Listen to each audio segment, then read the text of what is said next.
How did you get through, like, when you were extremely weak and extremely sick? Like what were some things that you did? What were you telling yourself to keep pushing through that? The first treatment, it was horrible, and I was in tears. And I said a prayer.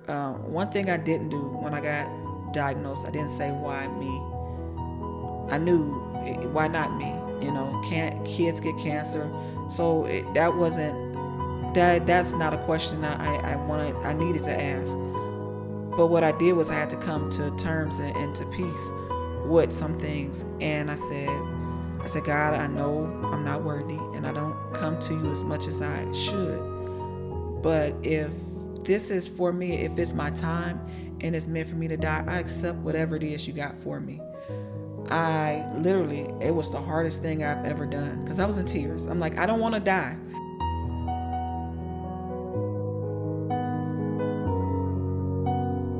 I'm excited about this episode, and I am calling this episode Pink Life Power. Yeah. And we're going to talk about where that title actually comes from. But I'm excited to introduce you guys to Michelle, because Michelle is a fighter. Michelle is a person who is very strong-willed. Michelle is a person who is always optimistic. But one thing about her is her perseverance. I've always known her to have perseverance. And with this being Breast Cancer Awareness Month, we actually are recording this in September, but she's a person who, the Bible tells us that a bad report makes your bones sick. It affects your health, right? It does. But good reports actually are like medicine, and they uplift the heart. And her story is such a strong story of survival. I just knew, we both were talking, and we knew that it would be a story of encouragement and a story of hope and a story of life that would bring life to anyone who's going through this journey or who has a loved one going through this journey. I just felt like this episode is really going to be a blessing to everyone who is watching. So taking it back, before we even get to the diagnosis, you're talking about somebody who was always in my fitness classes. Somebody who, when they signed up for something or said they were going to do something, they did 100%. Her results were phenomenal. Her results were phenomenal. How much weight did you lose when we first started? I lost 65. That's crazy. I remember you showing me the pictures of because we always did before and after pictures. Yeah. And I remember your after pictures were freaking amazing. I was like a size 13, I think. When we started, I was like 13, teetering of 13, 14. And then at the end, I was a size 8. We gotta find those pictures. Do you even still have those pictures? I don't know. I gotta look for them. What you did was you said, I haven't given this to anybody else. I'm gonna charge people for this. And you gave me this diet and you gave me this exercise regimen. And you was like, you have to follow it by the letter. And when I say follow it by the letter, I followed it by the letter. I worked out. I had to go to work. I came home. I worked out. And it was the workout was like an hour and a half a day. It was rigorous. It was literally rigorous, but I did it. I could even, in fact, it looked like it was a lot on the meal, but my meal plan, you cut it down. But it was days where I couldn't finish my meal plan because it was just trying to get it in. But the weight just fell off. It did. Off. Like her weigh-ins and her measurements were so inspiring. But so fast forwarding through that, like being a person who works out, being a person who was always into fitness, being a person who eats clean, take me through the journey of you finding out that you had breast cancer. Huh? Like what led to you getting screened and what was going on? Well, I want to say this. So I had a good friend who I think it was in 2018. No, it was literally like 2016, something like that, 2012, somewhere in there. Her name was Tanya Higgins. And so she had was diagnosed stage 4 breast cancer, and her doctor wasn't listening to her. And by the time that they actually took her serious and she had the screening done, it was literally, she was in stage 4. And so she took the doctor to court, and doctors have the big money, and the doctor was found not guilty. But the thing is that she didn't just do that. She went a step further, and she took everyone on her journey, on what she went through. And her big thing was to do your self checks, go to the doctor, be an advocate for yourself. And so I am not like, she literally took the bull by the horns. She had her own nonprofit company, and it was called Fighting Soldiers. And that stuck in the back of my mind. Mm-hmm. And she passed away, unfortunately, in 2018. And it stuck in the back of my mind. And, I couldn't get her out of my mind. So I would do my checks, my self-exams, and got my mammogram every month. So I'll say... every month or every year? Every year, I'm sorry. I would do my checks every month. You did your checks every month. So... this is 2020, it's 2022. And it was July. I was in the shower, and I was doing a breast exam. And I find it easier to do it with the soap, because you can kind of slide, and I felt a lump. And I'm like, whoa, wait a minute. And it felt like a little pebble, like a rock. And I'm like, oh my God. And so I messaged my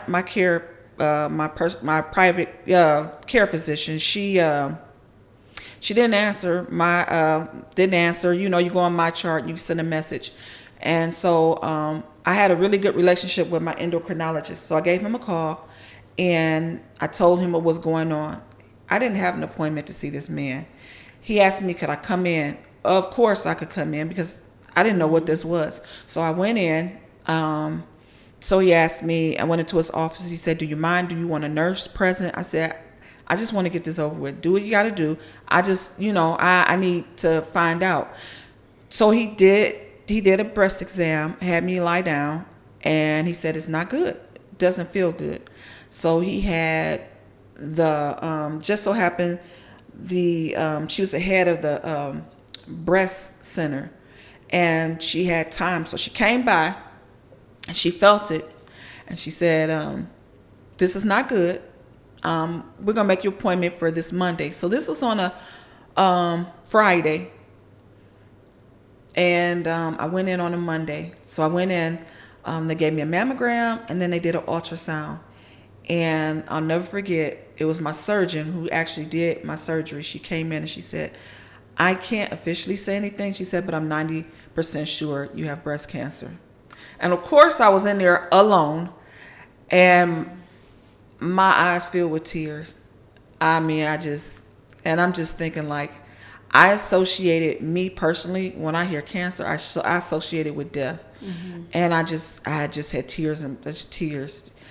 And so they made an appointment for me to come back. So they had to do a lot of all this different paperwork and to see an oncologist. So I had already scheduled a trip. My mom and my daughter, we were going on a cruise. And I'm like, I'm going on my cruise. I'm not going to let this deter me. I'm going on my cruise. And so I asked the nurse, I said, I just got diagnosed. Will it make a difference if she said, go on your cruise and you'll be fine. Mm. So I was going on my cruise. Just so happened my daughter called me and she said, do you want to die? I said, are you kidding me? What are you talking about? She said, do you want to die? And I said, no. She said, I don't care about the cruise. I want you to go. I said, I don't want to be a stick in the mud and ruin it for everybody else. She was like, no, mommy, I want you to go and see about yourself. That cruise, we can cancel. So I canceled everything. So mind you, they gave me an appointment sometime in September. This is July. Mm-hmm. And our cruise was was the beginning of August.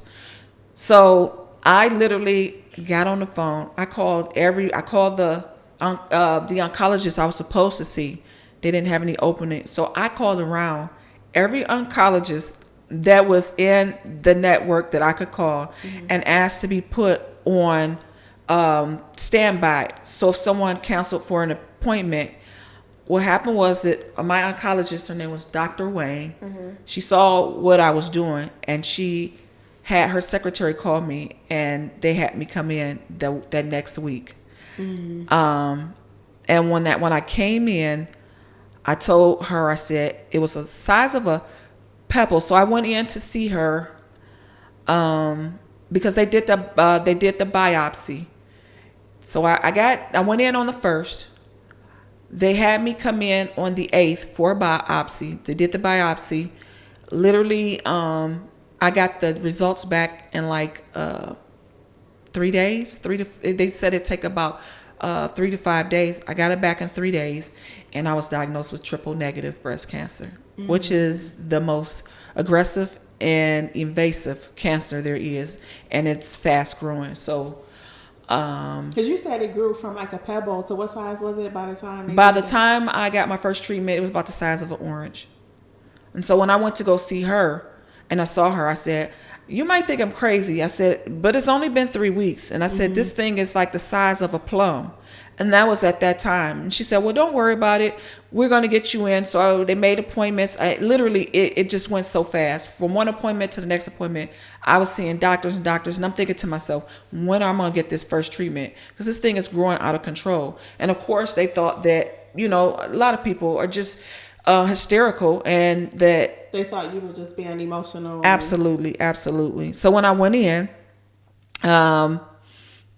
to see her, and she felt it, and she said, "Oh my God." She said it was 2.2. She said, "This is bigger than 2.2 centimeters." She sent me down that very same day.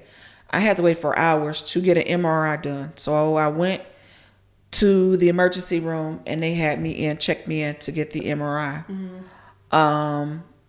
So this is right before, a week before I had to have my port put in, because I decided to have a port. What's a port? And so basically, you can have a port or a stent, and this is how you receive your chemo treatments. Okay. And so I knew mine's is right here. I still have it. You either get a stent or you get a port, and I know for a fact I have very small veins, and I just did not want to go through it. I just wanted the best way, the easy way as possible for me and for them to access. So wait, back up. So it was what month was it a pebble? July 28th was it a pebble. What month was it? What was I? Orange? So it was about the size 3 weeks after the first time. So from the 28th to like the 12th, I think is when I saw her. So it was like almost 3 weeks later. It was the size of a plum. And then I got my first treatment September 8th. When I got my first treatment September 8th, it was the size of an orange. Wow. So it went from 2.2 centimeters to it was when they checked me, it was 4.4. When I went for my treatment, she went to check it again. It was 7.8. So it was very aggressive. Very aggressive. So what was going through your mind when you were going through this process of seeing how aggressive it was? First, I was thinking my daughter. Had I went on that cruise, I wouldn't be here today. That's how fast it was growing. Had I went on that cruise, I wouldn't have been here, because the cruise was it's like towards the middle of the end of August, and I wouldn't have been back until September 1st is when I would have been back. And I wouldn't have gotten an appointment that soon after coming back. They had me coming in October. I would have absolutely been stage 4. When I started my treatment, when they first examined me, I was stage 1. Wow. When I started treatment, I was stage 3. You were stage 3 by the time they started my first chemo. Yeah. So I think early detection and following through on your appointments and making sure that you're vigilant and diligent is the message here.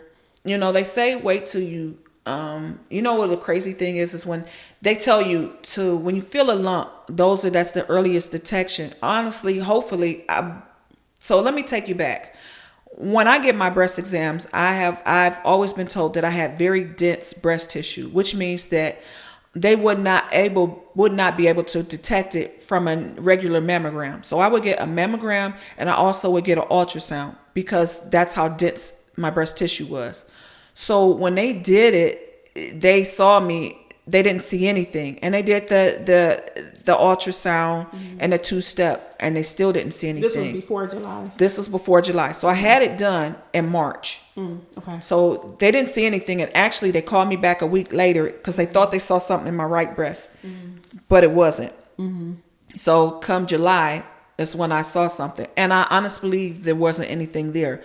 And the only reason why I believe it, because at the rate that it was growing. Yeah, absolutely. Yeah. So I was 7.8, and I'm just thinking to myself, it was like a breast on top of a breast, and it was just literally, it had taken over, and I was afraid. Literally, I was afraid, and I think it was after my first treatment, and the first treatment of chemo it was hard. It was very hard. My doctor was very frank with me. She said that she was traditional. She said, your cancer's aggressive and your treatment's going to be aggressive. So I knew what it was going to be going in. What type of treatment did you have? So I was to be given 16 rounds of chemo. So I would do chemo for 6 months. So 6 months of chemotherapy.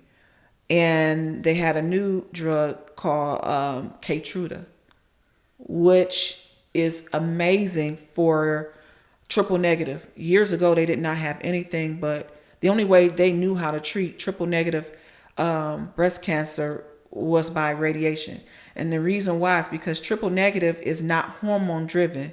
Most cancers, breast cancers, are hormone driven. It's either progesterone or estrogen driven. Triple negative is none of those. And you have your HER2, which is HER2 driven.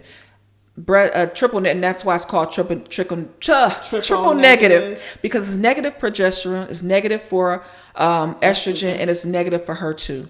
So it's called triple negative. And unfortunately, a lot of women have died from triple negative, because the only way you could treat it is through chemo. Unfortunately, some people are chemo sensitive. They don't respond to chemo. At all. Okay. And if you don't respond, they didn't have anything else to do. Radiation. They had chemo and radiation. Radiation is always, from what I've been told and what I did, I pretty much did my homework. So when I found out I was triple negative, I'm like, I got to give myself the best chance I got. I don't want to die from this. So there is a breast cancer school for patients, believe it or not. I Googled it. Yes, everything isn't Google. You shouldn't do, but this one particular it's called breast school for patients, breast cancer school for patients. What it did was, and you find it on YouTube, and it took me step by step through the Keytruda. Through what steps to do. So what to look for breast cancer. So your the first section of it is a video, and it's a guy telling you what to look for, what signs to look for as breast cancer. What were some things to look for? So some people have a rash, and some people get this orange color, and it looks like an orange, and it like the skin puckers like an orange. The thing is they say that's early detection. That didn't happen to me until I was in stage 3. I had the puckering. And it looked like a orange. Like that texture? That texture, rough texture, and the itching, and burning. And unfortunately for me, with the burning sensation, so most people who have breast cancer won't get the burning sensation because it's a hormone driven. So you don't know it's there. And with the puckering, there's just certain breast cancers that you'll get it from. Not every breast cancer will give you those tell signs to say, you know what, I need to look for something. So it's like puckering, a rash, what else? Lumps. Lumps. It could be a lump underneath your arm. It could be a lump under your arm, anywhere near your breast. And so what I have learned is most people who have the lumps, breast cancer usually, not all the time, but 90% out of 100 times, it will come in your left breast. Really? I don't know why. The left breast. That's interesting. Yeah, Okay. it's the left breast. So you go through this. You find out self-detection. You found out you found it. Yeah. Right, and then you were vigilant. Your daughter pushed you to cancel the cruise, which saved your life. It went from a pebble to the size of an orange between July and what was it? Your first treatment was September. September 8th. September 8th. Which is crazy because it's around that time and we're talking about it full circle. And it's today is September 10th?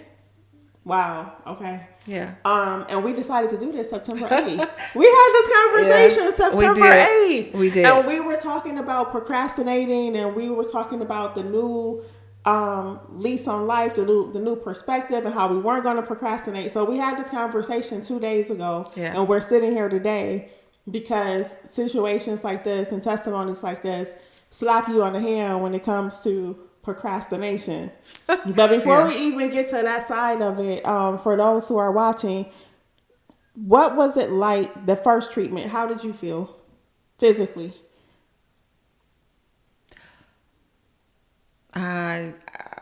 You know what? The only way I know how to describe it, it's like having the flu times 1,000. Oh, so what is that? Weak, lethargic, nauseous? Well, yeah, you get the nausea, headache. I had headache after treatment, right after treatment. So, they give you these drugs to help you, help your body to kind of help your body through what the chemo's doing to you. And it's actually killing every cell, every fast growing cell in your body. So it kills, your hair follicles, sweat glands, all fast growing cells in your body, including the cancer. And I'm sorry, go ahead. Yeah. How did you manage? How did you get through when you were extremely weak and extremely sick? Like what were some things that you did? What were you telling yourself to keep pushing through that? The first treatment, it was horrible, and I was in tears. And I said a prayer. One thing I didn't do when I got diagnosed, I didn't say why me. I knew why not me. Can't kids get cancer? So that wasn't that's not a question I needed to ask. But what I did was I had to come to terms and to peace with some things, and I said, God, I know I'm not worthy and I don't come to you as much as I should. But if this is for me, if it's my time and it's meant for me to die, I accept whatever it is you got for me. It was the hardest thing I've ever done because I was in tears. I'm like, I don't want to die. Let's get this straight. I don't want to die, but if this is what you have for me, I'm at peace with it. And I'm going to fight. I'm going to do everything I can, but I believe and I trust in you, and I know you don't make any mistakes. So I put my trust in you. And from that point on, I gave it all I had. And sometimes I didn't have anything to give, but it was, I think once I said that prayer, I just felt okay. Mm-hmm. I was okay. It wasn't like I didn't hurt. Pull your mic towards your mouth, because I think, what do you think gave you the peace to be able to say that? I grew up in church. Backslider, yeah. Sinner, yes. But one thing I've always known, that God loves us more than we could ever love ourselves. And I just know that whatever is meant for me, there's nothing I can do about it anyway. But if it's meant for you, you don't fight it. You just come to terms with it. And I did. I know that it's anything he does and anything I go through is for the better of me. And I did not know what it was for. I didn't know if my experience, me dying or living, would help somebody else. But I promised myself if I made it through, I would pay it forward the way Tanya paid it forward for me. Mm-hmm. And I was okay with it. And it just put me at ease. I was okay with it. Mm-hmm. I was okay if I died. I was okay if I lived. But it just, I didn't worry anymore. It just took the worry off of me. You know how they say you just lay your burden down, give it to God? I gave it to him. It's the first time I ever done that completely in my life. Because it's like, what can you do? Nothing. Yeah. Nothing. And I gave it to him. All that worrying, I didn't need it. I needed all my strength I had to fight. So I gave him all that worry. And I told my family, I said, I can't do drama. If y'all got drama, don't come around me. I don't want to do it. And so I fell back. I told a lot of friends that I was really, really close to, like yourself. And I, told you myself, and I said, I'm just going to be out of the scene for a little bit. I'm fighting for my life. And that's exactly what it was, a fight for my life. When you were telling me about the no drama, you said there's a lot of things that I think are takeaways, so much, but environment and cultivating a healing environment is so crucial when you're going through chemo, when you're going through treatments, radiation, whatever the process is for you. And I'm a big student of the human mind. I'm a big student of the power of environment. Mm-hmm. I'm a big student of how positive thinking, negative thinking, stress, worry, food, all of that stuff plays into your healing journey. Absolutely. And when you talk about, you told your family no drama, no negativity, you laid your worry down. I think that's a big part because worrying does so much to your body. Like, it does so much to your immune system. Fear actually shuts your immune system down. So you already have, chemo shutting your immune system down, but you don't want fear shutting your immune system down. No, because fear could take you, honestly, your mind can wander. And I am a worrier. I know I have been and could be. But I just knew that I couldn't do that. And, I was actually seeing someone at the time, and he was a sweetheart. He was really nice. He looked recipes up, to help beat cancer. And he found he found something on YouTube where you just kind of meditate. And, I found it very effective. I did the meditation, but I knew I couldn't do a relationship. I can't give a part of me when I don't have it to give for myself. And so I literally, he didn't understand at first, but eventually he did. I couldn't do a relationship. It was the first time. Honestly, me getting cancer was the first time in my life where I've actually literally just did everything for me and not think about anybody else. And it was the first time I've actually really lived. It felt like I got a death sentence and a life all at the same time. Yeah. Yeah. I honestly, you see everything differently. You'd look outside and I'm like, oh my God, so beautiful. Look at the sky. Literally things you take for granted.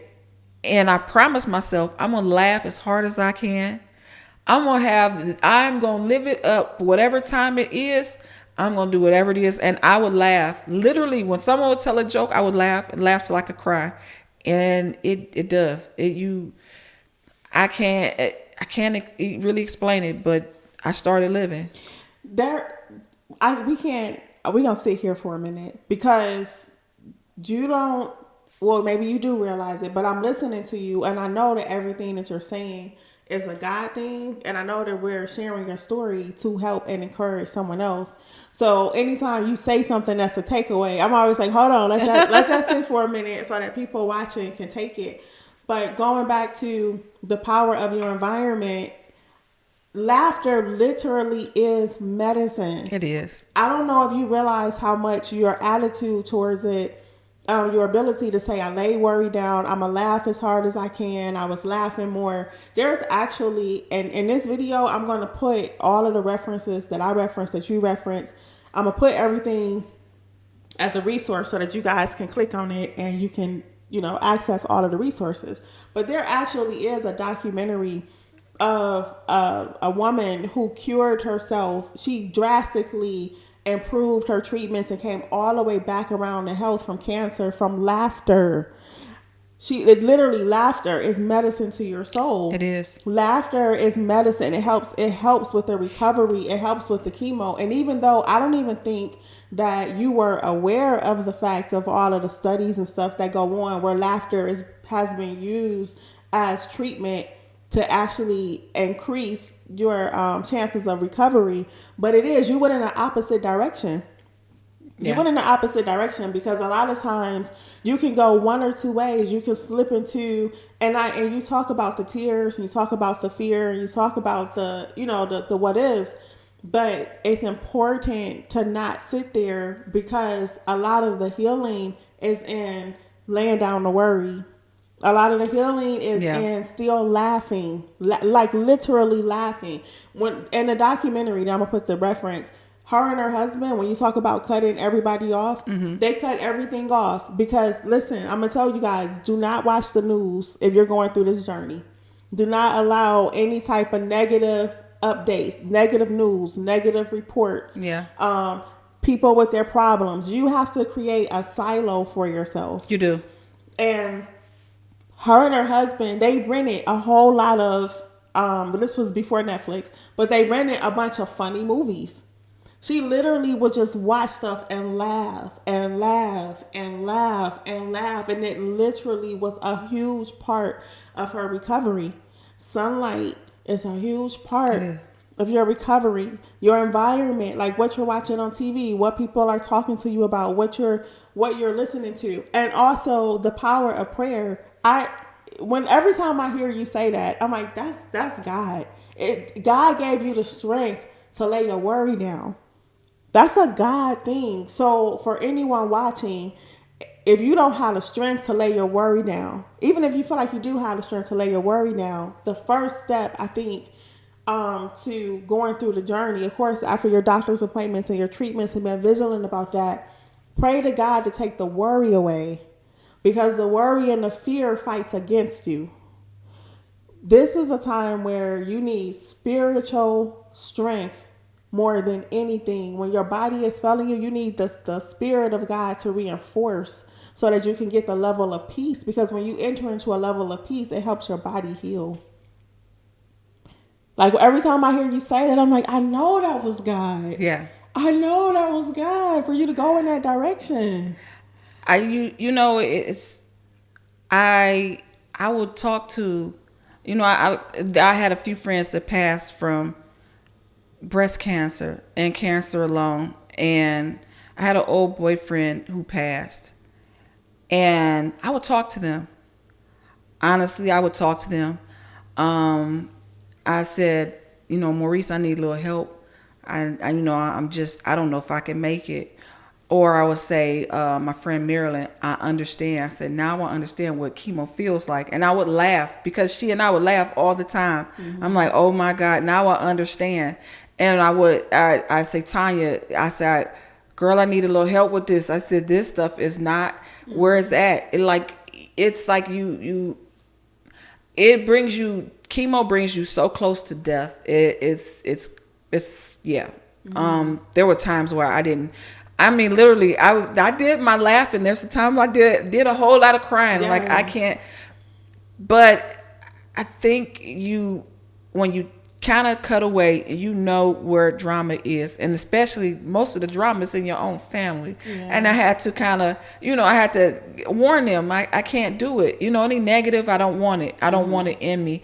And I had to fall back from social media because it's full of negative stuff, whether you're reading it or in it. Social media, the negativity from social media, it kind of like it blindsides you. Like you don't even know what's coming. Mm-hmm. Until it's there and it's like, oh shoot, I already saw it. Oh shoot, I cannot see it. So it's just, I had to really, honestly, for the first time ever, concentrate on me. Mm-hmm. And it was literally, I just said, you know what? This is a way of life now. Mm-hmm. I have to give yourself that self-love. And that's the best, that's the most that I've ever done for myself, was to draw away from everybody else and just kind of pull my close friends and family.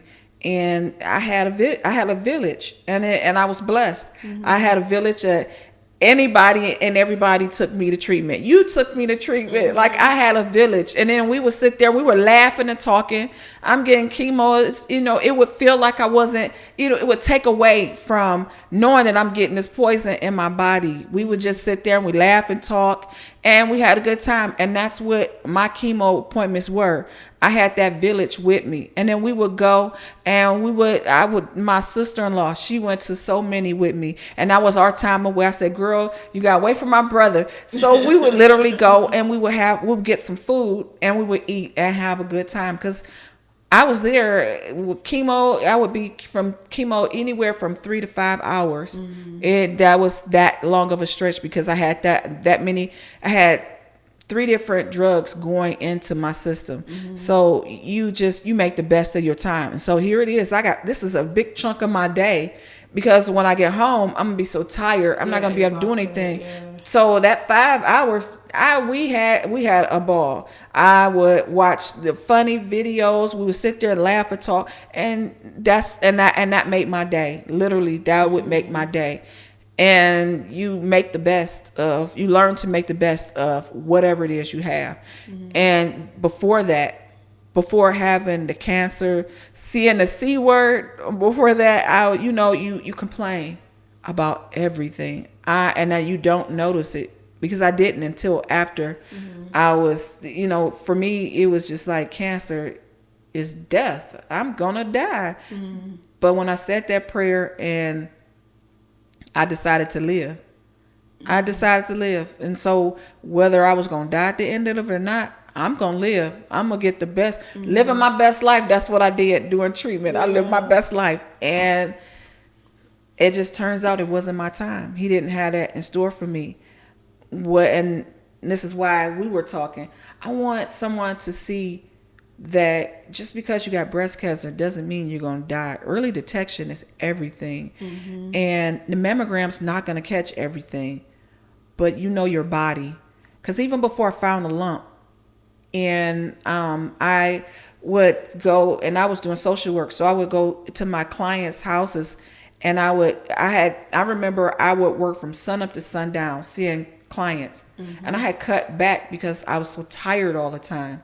And I was doing half of a workload, and I was so tired. I mean, like I had just ran a marathon. I would be so tired every day. And I kept telling, I said, Mom, something is wrong. I don't know what it is, but my body is just tired all the time.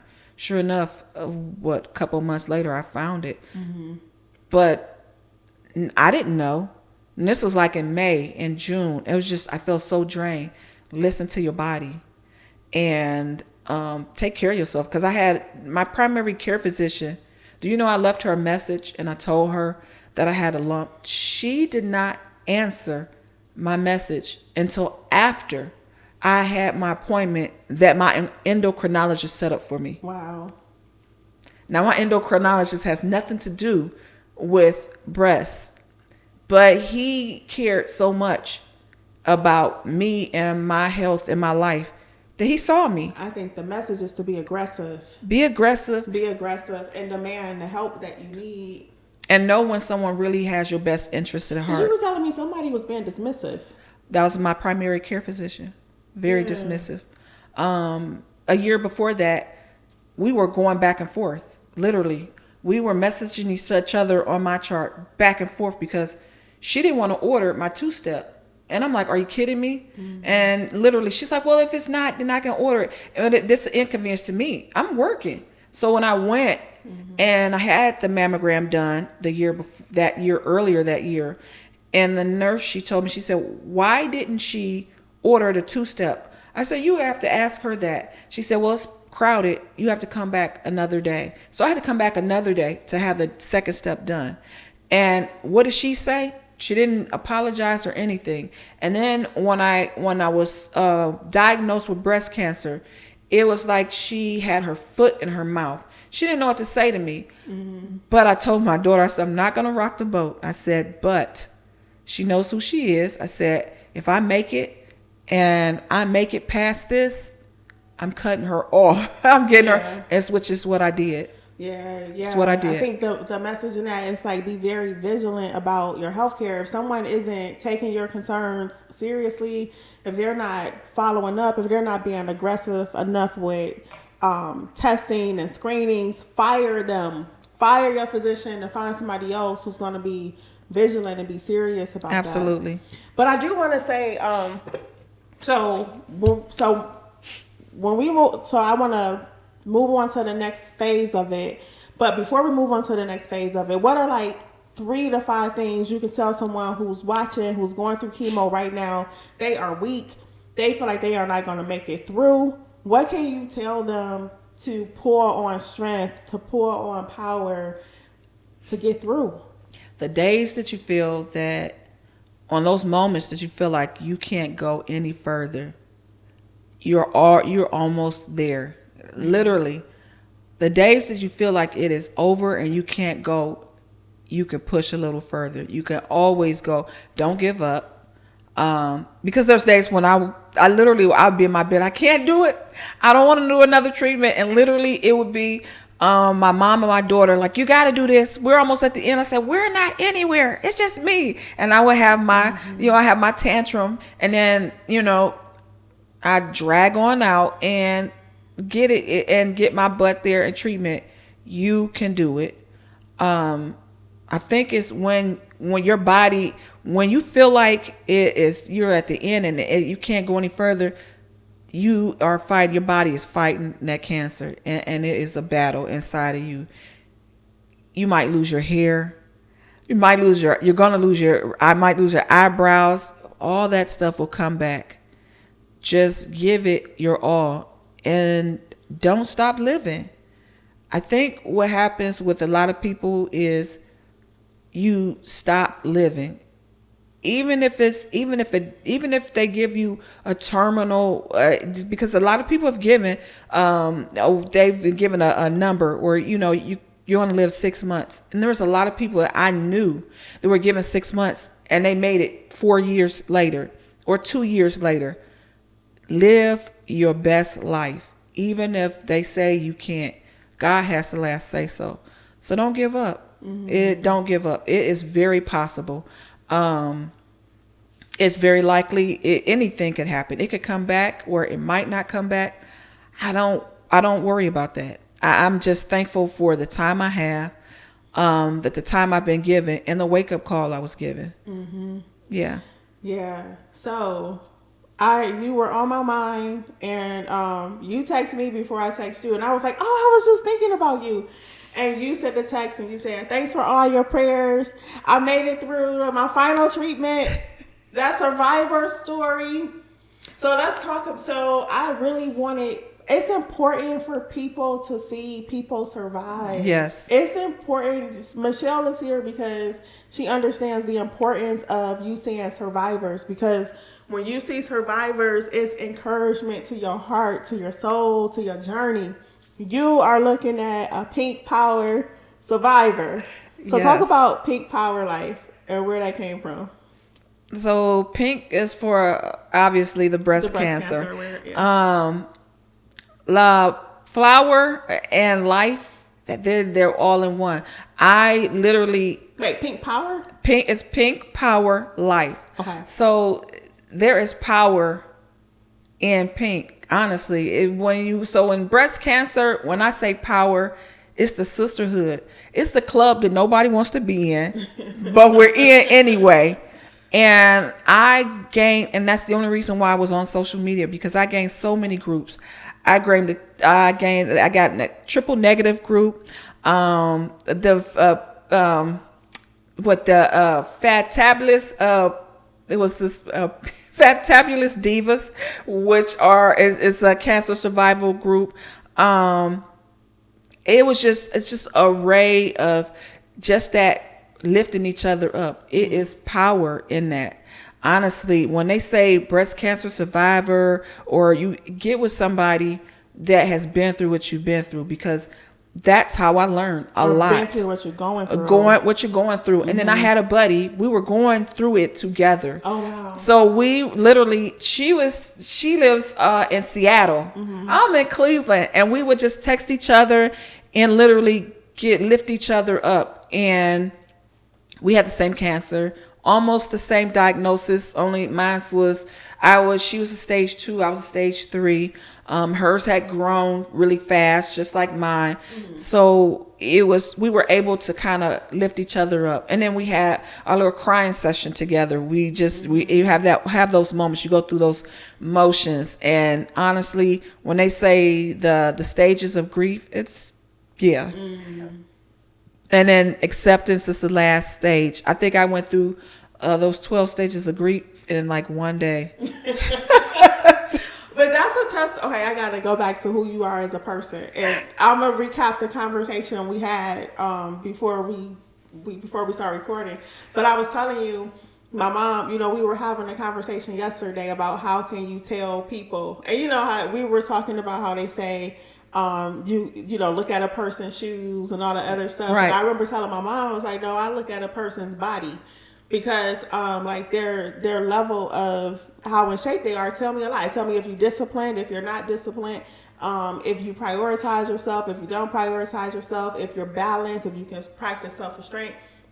And I told her, if you really, really want to know somebody, do an exercise class with them. Because in all of my time of teaching exercise classes, what I noticed, and this was something that just clicked, was that people who, I would look at some clients and they will be extremely tired. And I would say, shout out to you and shout out to my hairstylist, Ivory. But they will be extremely tired. And I know that y'all are tired, but y'all still keep doing jumping jacks. You're still pushing. I'm like, I know this girl tired, but she's still going. And that's how y'all live. It's how you live. And I started noticing that across clients. Like the clients who are tired but still push, when you watch them in life, they get tired and they're fighters and they push. The clients who, as soon as something, they feel a little bit of sweat or they feel a little bit of discomfort, they sitting down taking the rest, that's how they live life. As soon as adversity comes up, they're the ones who tap out quick. And then you also have the clients who, they kind of pace themselves. They don't go real hard. They don't go, minimum, but they know how to pace themselves. And that's generally how they approach life. But I'm saying all that to say, you were always that person who would not quit. Like, Michelle is the person you got to say, March now, because I don't want to have to call EMS. I don't want to do CPR today. March. That was always you. So I feel like, like hearing, I think it's your temperament, but I think it's a God-given temperament, and I think it's a blessing. And I think that you are such a prime example of like what it takes, the mindset it takes, the will to live. When I came to pick you up for your treatment, you had just got your nails done. It was like this pretty iridescent color. I'm like, yep, that's Michelle. That's Michelle. Yeah. We driving to Chemo and she's telling me about her nails. Like, oh yeah, I like this color and it, but that's it. But I think that you are an example of what it takes to get through those hard times, that mindset, and be around. If you feel like you're not that person, find you a Michelle. When you're building your village, when you build your team, find a person who has that type of temperament, that type of fight, because they're going to push you to fight. I think, they say birds of a feather flock together, and you pick up other people's traits. And I think, of course, I've always been a fighter, but seeing other people and how they handle things, and I know I keep saying Tanya Higgins, but the way she approached cancer, I was in awe of her, honestly. And I mean, literally in awe. She tackled it, and literally, cancer didn't get her. She got it. She passed, and she, I pray she's at peace, but she tackled it. She didn't, not one time stop. Her main goal was to help others. And when I say that, it's a small world because the group I'm in, the Pink Tabulous Divas, I was talking to the administrator, and we were talking. She posted pictures up of people that had been in her class. I said, "That's Tanya." I said, "How do you know Tanya?" She said she was in the group with her when she first started, and they went to a luncheon, and like literally nobody showed up. It was just her, Tanya, and another person. And she mentioned to Tanya, she said, "I think I'm gonna quit. I'm not gonna do this. I'm wasting my time." And Tanya told her, she said, "I don't care if it's one person comes, don't quit." She said, "Because you are helping one person." Now you look at it, I mean, it's so many people. It's a lot of people. And it's just that type of attitude Tanya had, which gave me a platform. And, you know, I could not do it the way she did it. I didn't have, you know, start a nonprofit organization, but she gave me a platform to fight in the way that I knew how to fight. And that's what I did. I took Tanya and I put my own spin on it, and I put Michelle's spin on it. And you know what? I said, I'm gonna learn as much as I could. And the funny thing is, when I went to see my surgeon and they were going to tell me what type of cancer I had, I did so much research. I knew what type of cancer I had before they told me. It was that tenacity. I know I have no control over whether I'm gonna live or die. I don't have no control over how this thing, what it's doing to me, but I have control of my brain. I have control of what I do and how I choose to handle it. And what I'm gonna do is I'm gonna know everything I can about it, so I know how to fight it. And that's what I did. I did anything I had control over. Before I lost my hair, I decided I was going to donate it. I didn't want my hair to fall in vain, so I cut it. So I cut it and donated to Locks of Love. I just really wanted to do whatever it is I could to make me feel better about myself, even though what I was going through. And by the grace of God, I made it through. Yeah. Oh, and before life now. Wow. What does life look like now? Now you come around full circle. But before we get to that, this is like going way back. The going from being vegan, vegetarian, eating chicken. No, but that's important because you needed that. Yeah. You needed that protein, that strength to recover after the chemo treatment. I was very stubborn about that because I worked hard just not to, and I left meat alone. And were you vegan or vegetarian? I was vegan at one time, but I went back vegetarian for the eggs, cheese. Right. But I stayed away from meat, and when I had to go back to it, it helped me. I didn't think it would. A lot of people say there's protein in plants, but there's also protein in animal. The animal protein is different. It's a lot different. Because when you were telling me about the way your body was surviving, like you had to eat meat to really to get your strength back to make it through those treatments. And don't get me wrong, everybody does it different. There are some vegans have gone through it. And they made it through. But for me, I needed it. I did not want to, literally, it weakens you. It weakens you down. It weakens your system. And then those treatments are cumulative. And so I wasn't recovering. So when I got, I think it's my 13th treatment, and it landed me in the hospital because it wiped out my immune system. I had no immune system. I had a temperature. So it was like I had a temperature of like 101. I came home from treatment, and my mom was like, "You should go to the hospital." I said, "No, they said you don't have to go unless you're 102. So I'm just being hard-headed. Michelle. You're going to stay home for 1 degree. Fighter. So I wake up the next morning and I take my temperature. It's 104 and it's climbing. I'm like, Ma. I said, let's go to the doctor. She said, not you. I said, yeah. And I didn't tell her till we got there. When we got to the doctor, it was like 104 going to 105. I'm like, oh my God. I'm about to kill myself out here. So it literally, when I got there, it wasn't getting any better. It hit white my entire. And that's when I said, you know what? When you added the meat back, how were your points jumping? Your protein points were jumping. My protein, literally. So before I had it, I was in a. So there's like a level when they do take your blood levels or whatever, and they measure everything, and my protein was below average, and I was doing the protein supplements, I was doing the protein shakes as much as I could get out of it, but it did not help.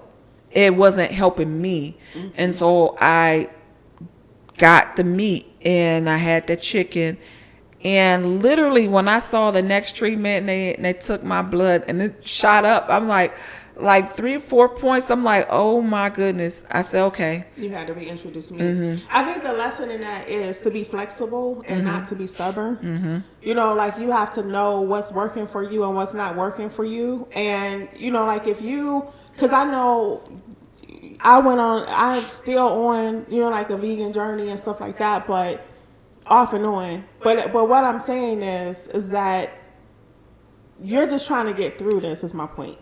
Like you're trying to get through the treatment. So I understand how it is to be dedicated to being vegan, to being vegetarian, but you have to listen to your body. And if your body isn't responding and you need the strength it takes to get through it, you may have to reintroduce meat. Yeah. And if that's what it takes, do whatever it takes. You know, you can introduce the best, make sure that there's no hormones, no antibiotics, you know, free range, pasture raised, just organic, right? Do the best to be as clean as you can, but don't be so stubborn and be so set in a way when your body is telling you it needs something else.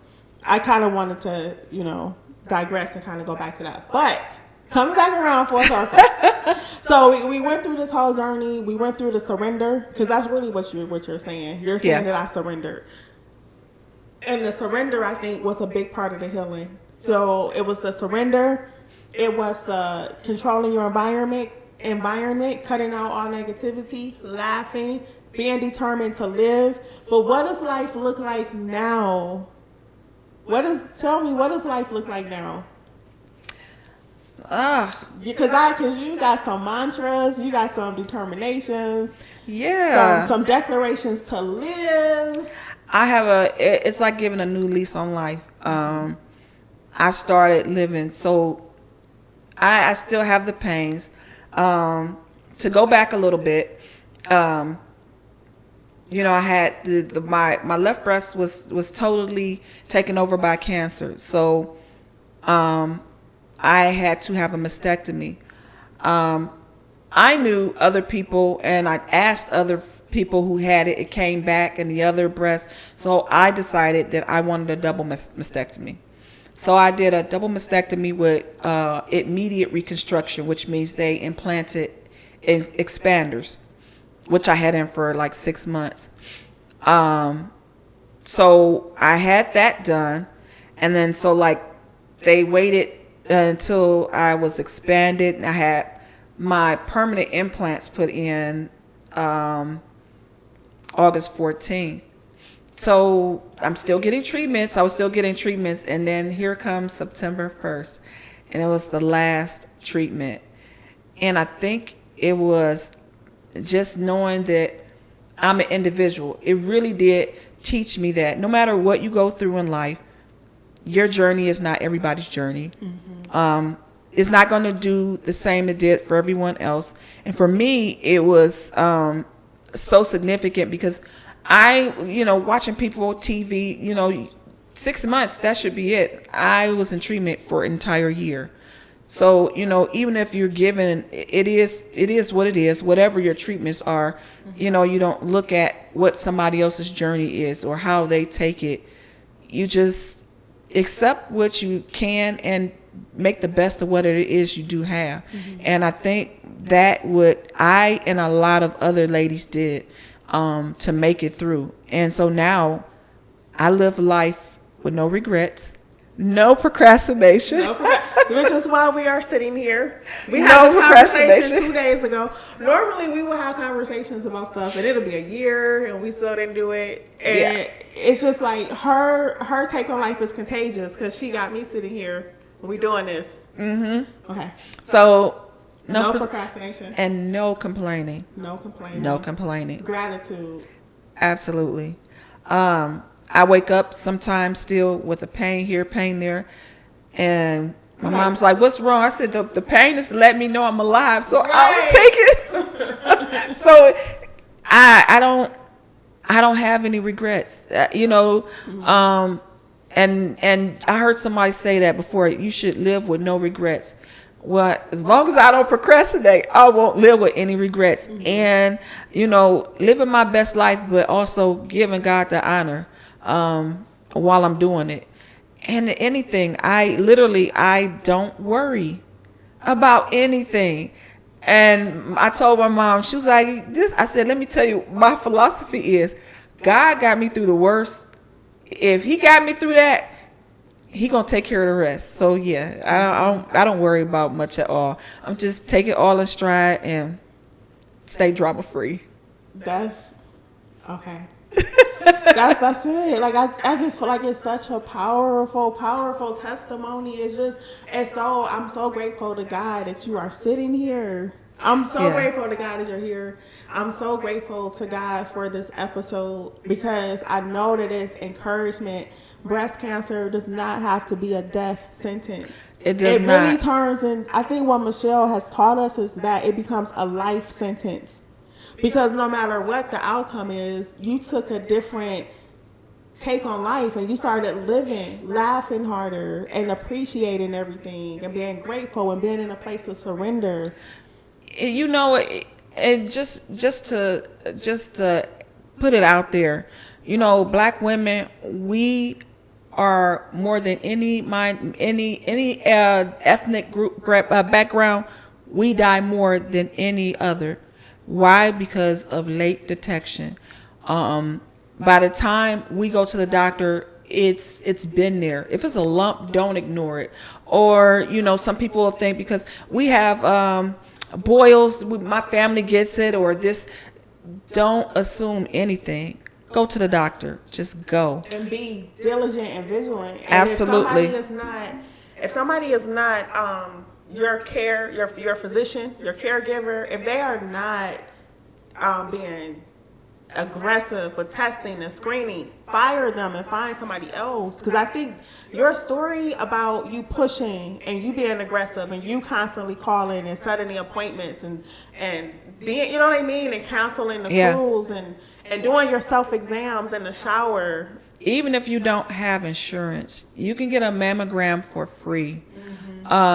You can go to a lot of people said free clinic gets you, they can get you in and do them. And they also have like the mobile breast clinic exam. See about yourself.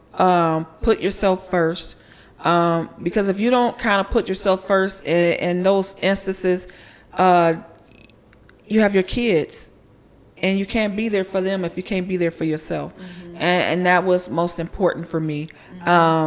Seeing a lot of moms lose their fight and their battle with breast cancer because they got a late detection because a doctor just put it off, didn't listen to them, or they assumed it was something that it wasn't. Just don't assume anything. If you feel a lump, go right then and there. Don't wait 2 weeks because your job said this or said that. See about yourself. Honestly, it felt like the cancer that I had went from 0 to 1,000 in just a matter of weeks. Don't wait. Save your life. Yeah, don't wait. And before we close out, I just want to say, for anyone who is watching, who, let's just say like you did get a late detection, I still don't want you to give up or feel like you got to throw in a towel either, because like she said earlier, God has the final say so. Right. So no matter where you are, no matter whether it's early, we are aiming for promoting early detection. Check yourself every month. Be vigilant, be diligent, follow through, be very aggressive about your health.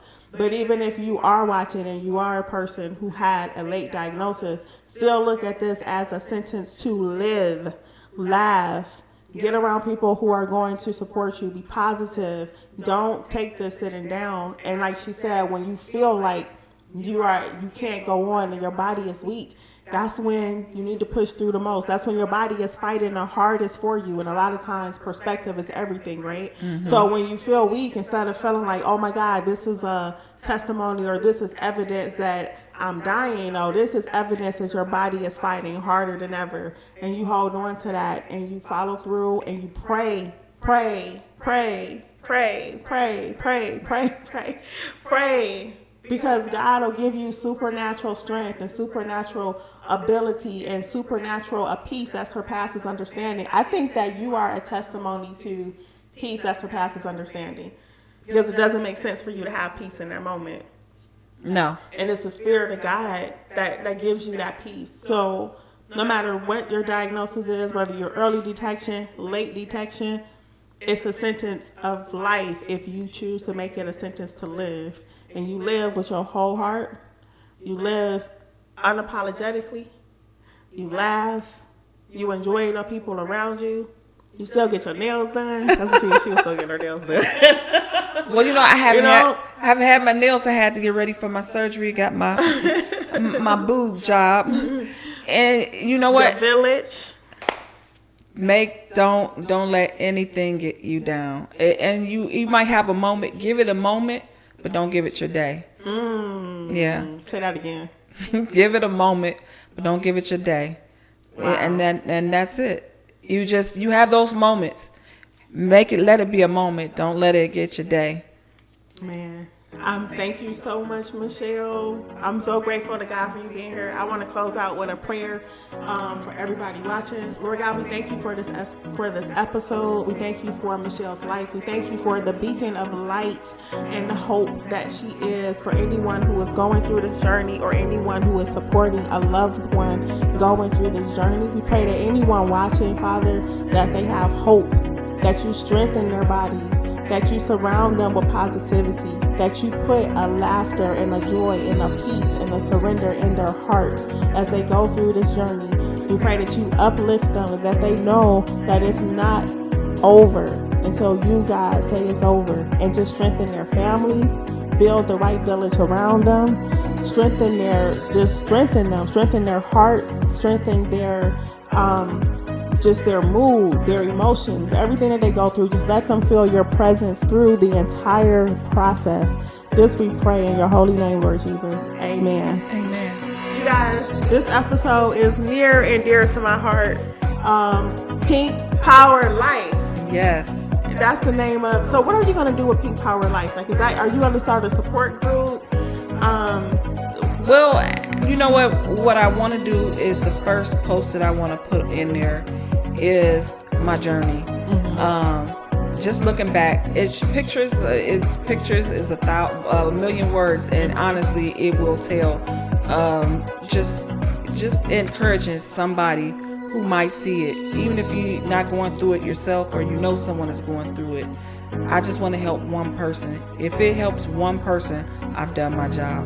And so it is my obligation and my duty is to pay it forward, because I had my friend who paid it forward for me. Yes, absolutely.